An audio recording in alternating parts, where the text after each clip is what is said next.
ഓ കല്ല്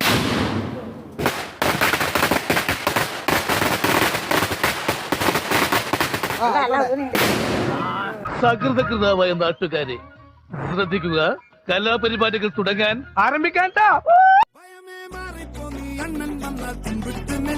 ഇരുട്ടിൽ സിറ്റി വാഴും രാജാവുക്ക് എല്ലാരും ഇവനെ തൊഴുവാനായും ജനത്തിരക്ക് കാലം എടുത്തു വച്ചാൽ സ്വർഗം പോലും ഇല്ലും